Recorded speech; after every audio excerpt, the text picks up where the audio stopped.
Good morning students. તો આજે જે આપણે સબ્જેક્ટ જોવાના છીએ એ જોવાનો છે તમારા સવેલના સેમેસ્ટર 5 નો સબ્જેક્ટ, જેનું નામ છે design of steel structure.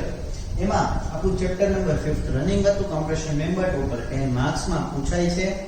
Strut complete થઈ ગઈ ટુ ડિઝાઇન એનાલિસિસ, અને કોલમમાં પણ મેં તમને છે ને સેક્શન ક્લાસિફિકેશન કેવી રીતે થઈ શકે ને એને રિલેટેડ બધા જ સમ્સ કરાવી દીધેલા હતા. બરાબર, બે મેં કરાવેલા હતા, એક તમને મેં હોમવર્કમાં આપેલો હતો. તો આજે એનાથી રિલેટેડ જે આપણે આગળ વધીએ કે જો સેક્શન ક્લાસિફિકેશન કરીને મને આઈડિયા તો આવી ગયો કે પ્લાસ્ટિક છે, કોમ્પેક્ટ છે કે સેમી કોમ્પેક્ટ. તો આગળ મારે એની કમ્પ્રેસિવ સ્ટ્રેન્થ ફાઇન્ડ કરવી હોય તો કેવી રીતે થશે? તો એને રિલેટેડ એક સમ છે, બરાબર, એ અત્યારે હું તમને કરાવીશ. બરાબર, હવે એમાં મેં કીધું કે બે પાર્ટ પડી શકે. શોર્ટ કોલમ હશે તો કંઈક અલગ મેથડ છે, લોંગ કોલમ હશે તો કંઈક અલગ મેથડ. મેથડમાં ખાલી ચેન્જ એક જ ટર્મમાં ફેરફાર આવે છે, બાકી કોઈ ફેરફાર નથી આવતો. બરાબર, અને ઇન કેસ જો કોલમના સાઈઝમાં કે કંઈક શેપમાં ફેરફાર આવે તો થશે. આઈ ની જગ્યાએ સી આવે તો કંઈક મેથડમાં થોડું ઘણું ચેન્જીસ આવે, બટ બાકી કોઈ અહીંયા છે જાજુ ચેન્જીસ તમને જોવા મળશે નહીં. ચલો આપણે આવી જઈએ તમારા કોલમના એનાલિસિસમાં. જો તમને કોમ્પ્રેસિવ સ્ટ્રેન્થ ફાઇન્ડ કરવી હોય તો કેવી રીતે થઈ શકે? તો જેની રકમ છે, બરાબર, અત્યારે તમારી સ્ક્રીન ઉપરથી પાસ થાય છે. તમારી સ્ક્રીનને પોઝ કરી આખી રકમ નોટ ડાઉન કરી લેજો.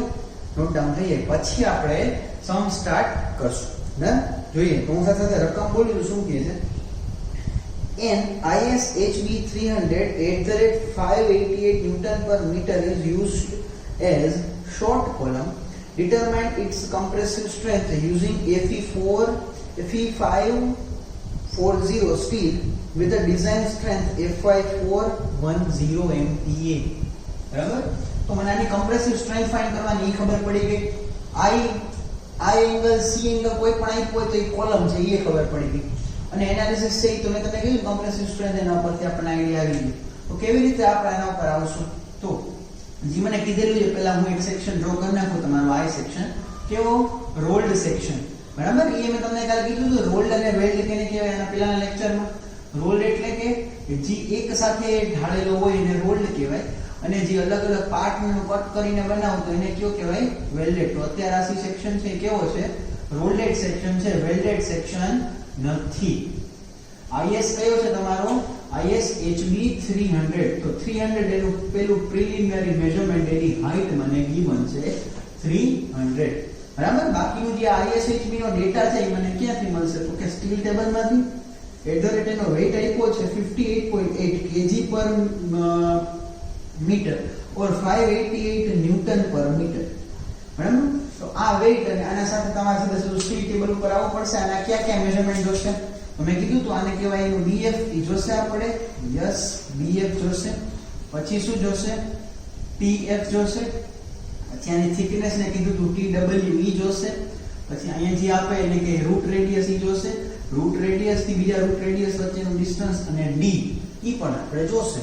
બધી વસ્તુ જે મને કીધેલી છે હું અહીંયા કોડમાંથી ગોતીને લખી નાખું. સૌથી પહેલા તો BF, પછી હજી મને આમ આપેલું છે લખી નાખું, મેન્શન કરી નાખું. મને અહીંયા Fy છે ને આજ વખતે 250 નથી આપેલો, Fy 410 MPa આપેલો છે. આટલો એક ખાલી છે ચેન્જ થયો. અત્યાર સુધી બધા જ સમમાં તમને Fy 250 આપ્યો હતો, પણ અહીંયા Fy 410 MPa આપેલો છે. એનું ધ્યાન રાખો. ડન. ચલો અહીંયા BF માં BF ને TF ની બધાની વેલ્યુઝ છે હું જોતો જાઉં કેટલી મને કોડમાં આપેલી છે. અને હવે અહીંયા મારે જો કોમ્પ્રેસિવ સ્ટ્રેન્થ ફાઇન્ડ કરવી હોય તો હજી એક વસ્તુ ફાઇન્ડ કરવી પડશે, એ એનો એરિયા. બરાબર, તો એક વસ્તુમાં ઇન્ક્રીઝ થઈ ગઈ આનો એરિયા. તો એ સ્ટીલ ટેબલમાંથી બધું તમને લાઈન વાઇઝ જ મળી જશે. તો પહેલા જો સ્ટીલ ટેબલમાંથી બધી વસ્તુઓ તમને હું માર્ક કરાવતો જાઉં. BF એની કંઈક વેલ્યુ, પછી TF એની કંઈક વેલ્યુ, TW એની કંઈક વેલ્યુ, H એની કંઈક વેલ્યુ, એરિયાની કંઈક વેલ્યુ અને રૂટ રેડિયસની કંઈક વેલ્યુ. ના, હવે બધી હું લખતો જાઉં છું. BF ની વેલ્યુ તમારી છે 250 mm માં. તો મેં તને કીધું મને B જોશે, તો B નું સૂત્ર થશે BF/2. સિમ્પલ. એટલે 250/2 કરું કેટલું આવે? તો કે 125 mm. ને પછી TF ની મને વેલ્યુ આપણે આપેલી 10.6. કેટલી? 10.6. TW નું કહું તો TW આપણને આપેલું છે આમાં 7.6. રૂટ રેડિયસ બરાબર h તો મને ખબર પડી ગઈ, h તો 300 જેની હાઈટ થઈ તો મને ઓલવેઝ રકમ જ આપેલી હોય. એરિયા એક વસ્તુ નવી આપણે ગોઈતી આમાં, એરિયા આપણને મળ્યો છે આમાં 74 mm સ્ક્વેર સેન્ટીમીટરમાં આપ્યો તો, બાકી બધું તમને મીટરમાં અને mm માં આપેલું છે. ખાલી આ એક જ વસ્તુ સેન્ટીમીટરમાં આપી એને આપણે ફેરવવું પડશે. રૂટ રેડિયસ આની મને આ 11 mm આપેલી છે. આનાથી સૌથી પહેલા મેં શું કીધું કે સેક્શન ક્લાસિફિકેશન કરવું પડશે અને આઈડેન્ટિફાઈ કરવું પડે કે સેક્શન છે કેવો છે, પ્લાસ્ટિક, કોમ્પેક્ટ, સેમી કોમ્પેક્ટ કે સ્લેન્ડર. બરાબર, તો સીધું આવી જશું કેનામાં, તો કે સેક્શન ક્લાસિફિકેશન. અને જો સેક્શન ક્લાસિફિકેશન હોય તો આમાં શું છે, આપણે પેજ નંબર 18 ને ફોલો કરવાનું છે આઈએસ કોડમાં. જે અત્યારે તમારી સ્ક્રીન ઉપર આવે છે. 18 માટે શું કરી શકીએ, તો કે 18 માટે મને કીધું પહેલા મારે ફ્લેંજ નું કરવું પડશે, જો અને પહેલાનો વિડિયો લેક્ચર એવો તો ક્લિક કરી લેજો. પહેલા ફ્લેંજ નું ક્લાસિફિકેશન કરવું પડશે, પછી વેબ નું. તો ફ્લેંજ નું કરવું હોય તો આઉટસ્ટેન્ડિંગ એલિમેન્ટ છે ફ્લેંજ, પહેલી લાઈન લખી હતી આપણે, મને બતાવેલી બરાબર, ફર્સ્ટ લાઈન. મારે ફ્લેંજ નું ચેક કરવું હોય તો શું કરવું પડે, તો કે b/tf નો રેશિયો લેવો પડે. b 125, tf 10.6 આપેલું છે. તો બેને હું કરું ડિવાઈડ, તો મને આનો આન્સર છે કે મળશે 11.79. કેટલો મળશે? 11.79. હવે આ ત્રણેયમાંથી કઈ વેલ્યુ થી નાનો છે? 9.5 એપ્સિલોન થી નાનો છે, 10.5 થી નાનો છે, કે પછી 15. આપણું જે છે 15.7 એપ્સિલોન થી નાનો છે. હા, તો 15.7 થી નાનો છે. બરાબર, તો 15.7 થી લેસ છે. તો આને હું કહું કે આ સેક્શન કેવો છે? આનો સેમી કોમ્પેક્ટ. કેવો છે આ? Semi compact.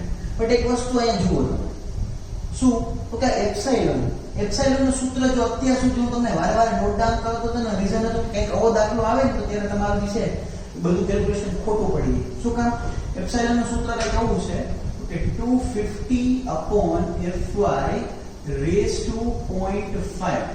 બરાબર, નોટ 2 માંથી છે પેજ નંબર 18 માં. અહીંયા જો અત્યાર સુધી fy 250 આવતું હતું તો આનો કિંમત 1, પણ અત્યારે 250 નથી, 410 છે. તો આની કઈ કિંમત અલગ આવશે. અલગ આવે તો શું કરવું પડે? તો લખવું પડે. જોઈએ 250/410 raised to 0.5. તો હવે આનો આન્સર શું આવે જોઈએ, ટેલી કરીએ. 250 બરાબર divided by 410 raised to 0.5, or we can say 1/2. તો આનો આન્સર છે ને 1 નથી આવતો, આનો આન્સર આવી છે 0.78. તો એપ્સિલોન 1 નથી, એપ્સિલોન છે 0.78. તો આ કિંમત કંઈક ફરશે.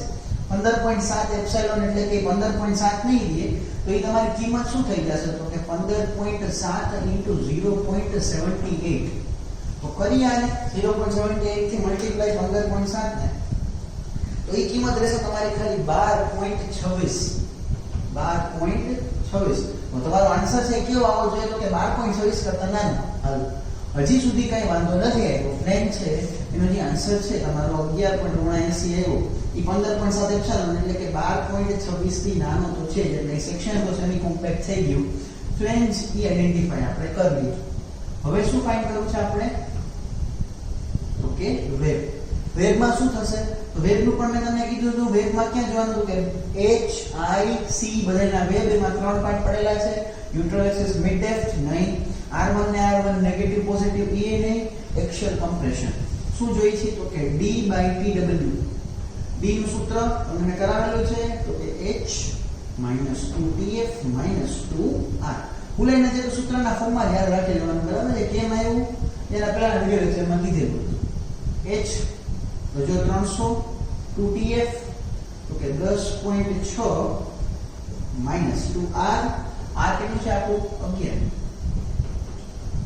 સિમ્પલી મારે કરવાની છે બાદબાકી. અને જો હું d ની વાત કરું તો d આપણે ગણવો પડશે. બરાબર, d કેટલું આવે છે 300 કૌંસમાં 2 * 10.6 - 2 * 11. આન્સર આવે છે 256.8. કેટલું આવે છે? 256.8 mm. નોટ ડાઉન કરી રાખી લીધું. મૂકો અહીંયા 256.8. tw કેટલું છે તમારું, તો કે 7.6. આનો આન્સર કેટલા છે લેસ આવવો જોઈએ, તો કે 42 એપ્સિલોન. બટ એપ્સિલોન 1 નથી, એપ્સિલોન છે 0.78. તો આનો આન્સર છે તમારો 42 into 0.78 થી નાનો આવવો જોઈએ, બરાબર?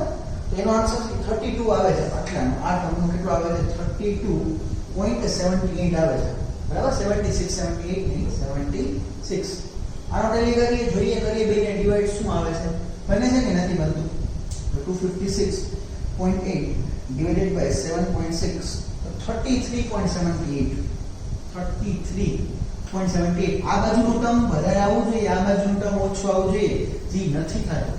તો ખાલી વેબ છે ને એ તમારું સ્લેન્ડર બન્યું, આવું ન થાય. સ્લેન્ડર બને તો એનો સમ આપણે કેલ્ક્યુલેટ ના કરી શકીએ. તો મેં તમને છે ને આવો સેમ સમ એક છે ને સ્ટ્રટમાં કરાવ્યો હતો, જ્યારે એક જે કન્ડિશન સેટિસ્ફાઈ નહોતી થતી.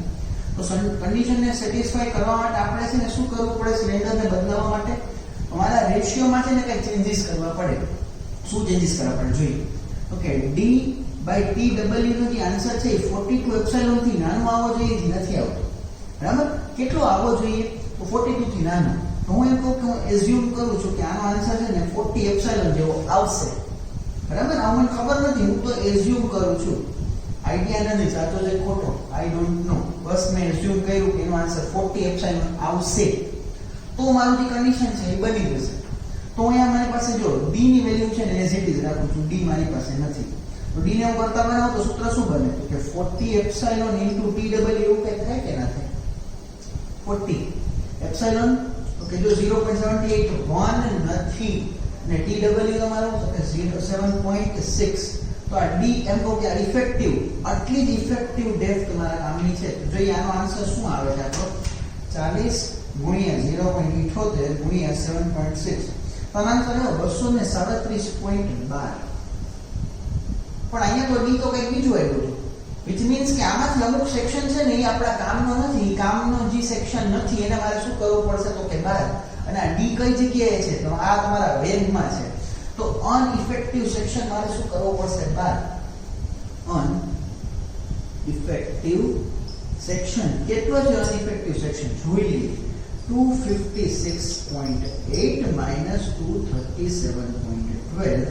જોઈએ બેની બાદબાકી 256.8 માઈનસ આન્સર કરું તો 19.68. આવો સેક્શન છે ને એ મારા કામનો નથી. આ પોઈન્ટ છે ને આવું કેવું છે સેક્શન મારું નકામું. તો અહીંયાથી એવો પાર્ટ છે એ કરી નાખીશ ડિડક્ટ. એનું અત્યારે હું યુઝમાં કેલ્ક્યુલેશન નહીં લઉં. શું કરી નાખીએ? જવા દઈએ ને.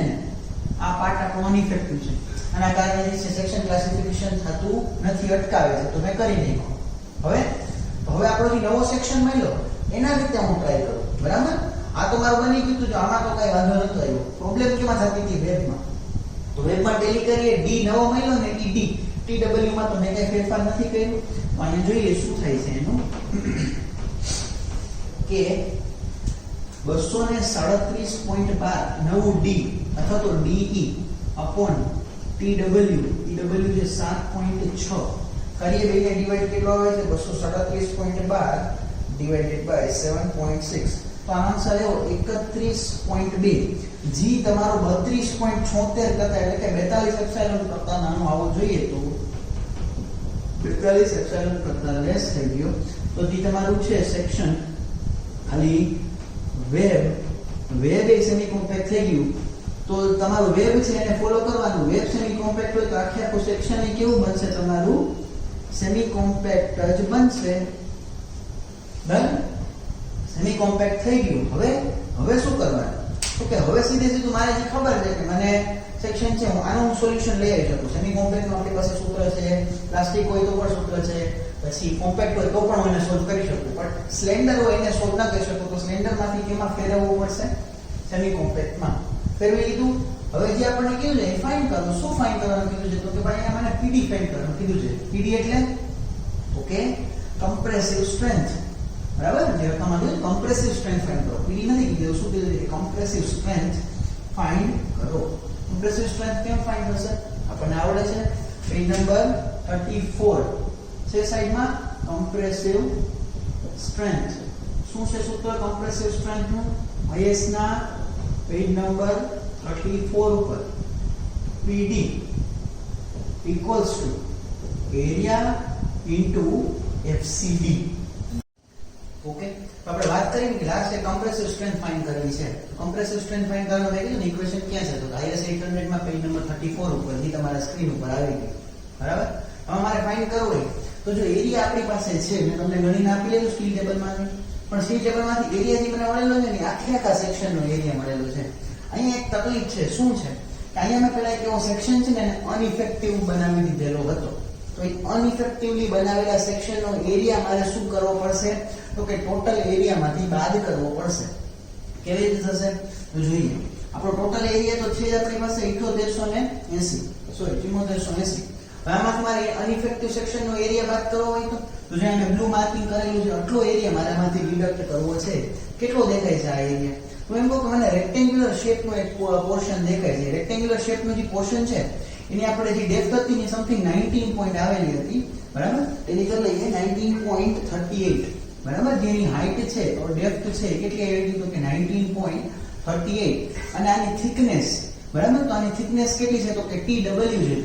તો આનો એરિયા કઈ કેવો થાય? 19.38 into 7.6. હવે કઈ થશે? ટોટલ એરિયામાંથી જે આપણે અનઇફેક્ટિવ સેક્શન બનાવ્યું અનઇફેક્ટિવ સેક્શનનો એરિયા શું કરશું? આપણે ડાયરેક્ટલી બાદ કરી નાખશું. જોઈએ તો ફાઇનલ એરિયા શું આપણો આવે છે? હું કેલ્સી કરું છું, સાથે સાથે તમે પણ કેલ્ક્યુલેશન કરજો. બરાબર? કેલ્સી માં એટલે તમને પણ બેટર આઈડિયા આવશે. જોઈએ તો આનો આન્સર આવે છે તમારો 7332. બરાબર? લખું છું આનો આ જે ફાઇનલ ઇફેક્ટિવ એરિયા જે આ ઇક્વેશનમાં હું મૂકીશ. શું આવ્યું? 7332.71 mm². શું મળી ગયો? એરિયા. કયો? ઇફેક્ટિવ એરિયા જે અહીંયા હું પુટ અપ કરીશ. તો લખીએ 7332.71 ઇન્ટુ એફસીડી માટે મેં તમને કીધું કે શોર્ટ મેથડ છે KL/R કરો. KL/R માટે બકલિંગ ક્લાસ જાણવો પડે ને બધું ઘણી બધી મગજમારી. પણ અહીંયા એક બેનિફિટ છે, રકમમાં તમને શોર્ટ કોલમ લખેલું છે. શોર્ટ કોલમ લખેલું તો બેનિફિટ શું થાય? શોર્ટ કોલમમાં તો જે FCD છે ઈ જ તમારું FY થાય. ઈઝી? FCD અને FY બંનેની વેલ્યુમાં કોઈ ચેન્જીસ ન આવે. FCD તમારું કેટલું હતું? FCD તમને ખ્યાલ નથી પણ FY તો ખ્યાલ છે ને? 410 MPa. FCD પૂરું, દાખલો પૂરો. સીધું મલ્ટીપ્લાય 410 થી મલ્ટીપ્લાય તો જે PD તમારી સ્ટ્રેન્થ છે, બરાબર, સ્ટ્રેન્થ ઇન્ટુ 410 કરો તો સ્ટ્રેન્થ મને હું ENG માં વાત કરું તો 300 into 10⁻6 ન્યૂટનમાં, અને હું કિલોમીટરમાં કરું તો 10⁻3 કિલોમીટર. બરાબર? અથવા તો 1000 થી ખાલી ડિવાઈડ કરી નાખો ને, અને 1000 થી ડિવાઈડ કરો તો 3006.41 જેવું આવશે. કિલોમીટરમાં લખવું હોય ને તો કેટલો આવશે? 3006.41 કિલોમીટર. સમ કમ્પ્લીટ. બરાબર? એમાં અત્યારે તો મેં છે સીધો ટફ જ સમ લીધો. શું કામ? કારણ કે એમાં એક બે વસ્તુ મારે પેલી થઈ ગઈ છે કે અનઇફેક્ટિવ સેક્શન મારે બાદ કરવો હોય તો કેમ બાદ કરવાનો એ મેં તમને શીખવાડી દીધું. અને શોર્ટ કોલમ હોય તો ડાયરેક્ટલી આ આટલી એક સીધી સિમ્પલ મેથડ છે FCD FY થાય. શોર્ટ લખેલું હોય તો જ, લોંગમાં આવું નહીં થાય. બરાબર? એમાં તમારે ગણવું પડશે KL/R ના રેશિયો પરથી બકલિંગ ક્લાસ ABCD માંથી જે આવે એના માટે. બરાબર? તો આવો એક સેમ સમ અત્યારે તમારા સ્ક્રીન ઉપરથી પાસ થાય છે. સેમ ટુ સેમ તમારે ગણવાનો છે, કોઈ જાતના ચેન્જીસ નથી. બરાબર? આમાં એક વસ્તુ તમારે ચેન્જ એટલું આવી શકે મે બી કે આમાં જે મેં અનઇફેક્ટિવ સેક્શન આટલો બાદ કર્યો ને એવું તમારામાં નહીં આવે. તો ડાયરેક્ટલી સેક્શન ક્લાસિફિકેશન પછી આ PD ને એરિયા ને FCD એરિયા તમને મળ્યો તો as it is no change. જો અનઇફેક્ટિવ સેક્શન નો આવે તો ઇન્ટુ FCD એટલે તો કે 250. બરાબર? FY 250 હોય તો અને FCD 410 FY 410 હોય તો. આજના વિડિયો લેક્ચર માટે આપણે એટલું જ રાખીએ છીએ. બરાબર? નેક્સ્ટ વિડિયો લેક્ચરમાં આની પછી જે આપણે આવતા હશે એ સમ આપણે ટેલી કરશું. Thank you.